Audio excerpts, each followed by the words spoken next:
ये बताना चाहता हूं कि आकाश आनंद को इस बात का अंदाजा करीब एक हफ्ते पहले लग चुका था कि मायावती ये फैसला लेने वाली हैं और आकाश आनंद को पार्टी से पूरी तरीके से अलग थलग कर देकर दम लेंगी।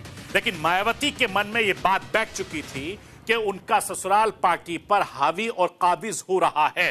आकाश आनंद के करीबी सूत्रों की अगर मानूं तो लखनऊ से लेकर दिल्ली तक कुछ लोगों ने मायावती के मन में यह बात बिठा दी थी कि आकाश आनंद अपने तरीके से पार्टी चलाना चाहते थे। वो पार्टी को किताब सिस्टम को हटाकर नया सिस्टम लाना चाहते थे, यानी पुराने मूवमेंट के तरीके से बाहर निकालकर नए तरीके से पार्टी चलाने के पक्षधर थे। और इसी की सोच में उनके ससुर अशोक सिद्धार्थ उनका भरपूर साथ दे रहे थे।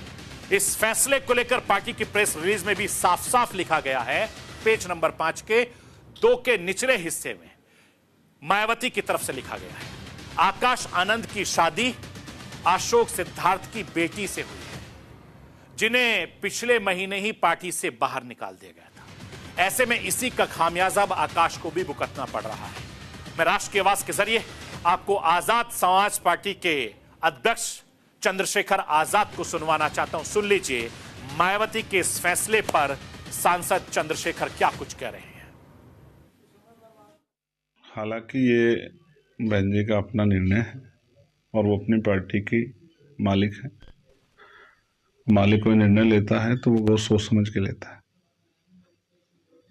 उनका निजी फैसला, मैं इस पर बहुत कुछ नहीं कहना चाहता, लेकिन क्योंकि उनके फैसलों का असर होता है समाज पे भी और बहुजन राजनीति पे भी, और आज उस राजनीति के उस विचारधारा को लेकर चलने का काम हम लोग कर रहे हैं, तो मैं उनका सम्मान करता हूं। लेकिन पिछले 1 साल के अंदर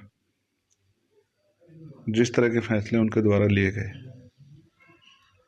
कि पहले लोकसभा चुनाव के दौरान उन्होंने उसको हटाया, फिर दोबारा 2 महीने में, और हटाया भी ऐसे नहीं अप्रिप कह के, और फिर 2 महीने बाद बनाया, और अब फिर 1 साल के अंदर ही फिर से जो है 1 साल भी पूरा नहीं हुआ, फिर से हटा दिया। तो मुझे बाबा साहब अम्बेडकर की वो बात याद आती है जिसमें बाबा साहब ने कहा था कि रानी के पेट से राजा जन्म नहीं लेगा। लेकिन आपने उस सिद्धांत